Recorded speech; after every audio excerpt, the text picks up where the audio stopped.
আসসালামু আলাইকুম। আপনার বন্ধু আপনাকে হিংসা করছে কারণ আপনি তার থেকে ভালো রেজাল্ট করেছেন। কিভাবে করেছেন? অনেক সহজ। আপনি পরীক্ষা শুরু হওয়ার 1 মাস আগে the rule of two method follow করেছেন, মানে 2টা পদ্ধতি ফলো করেছেন। প্রথমটা হলো আপনি আপনার দিনকে 2 ঘন্টা করে স্টাডি ব্লকসে ডিভাইড করেছেন, মানে 2 ঘন্টা পর পর 2 ঘন্টা করে পড়বেন। যেমন সকাল 10টা থেকে 12টা পর্যন্ত পড়বেন, 12টা থেকে 2টা পর্যন্ত অন্য কিছু করবেন, তারপর আবার 2টা থেকে 4টা পর্যন্ত পড়বেন। এভাবেই 2 ঘন্টা পর পর পুরো দিনকে ভাগ করে নেবেন। আর প্রতিদিন 2টা সাবজেক্টই পড়বেন, একটা ইজি বা সহজ আর একটা ডিফিকাল্ট বা কঠিন সাবজেক্ট পড়বেন।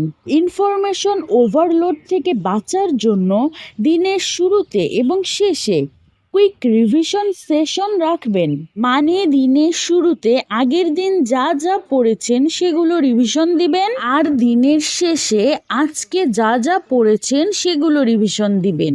But wait for the real twist, আপনি মেক শিওর করবেন স্ক্রিন টাইম যাতে 2 ঘন্টার বেশি না হয়। দিনে শুধুমাত্র 2 ঘন্টায় ফোন ইউজ করতে পারবেন, এর বেশি না, যাতে বাকি সবাই যখন ফোন নিয়ে ব্যস্ত থাকবে তখন আপনি দ্বিগুণ স্পিডে আপনার টার্গেট অ্যাচিভ করতে পারবেন। এটা স্মার্ট স্টাডি না?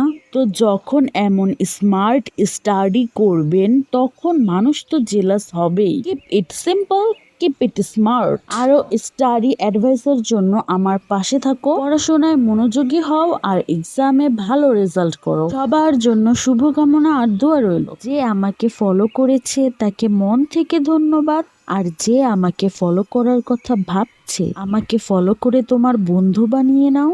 সব সময় তোমাকে সঠিক পথ দেখানোর চেষ্টা করব। আর ভিডিওটি ভালো লাগলে লাইক কমেন্ট করতে ভুলো না। আল্লাহ হাফেজ সবাইকে।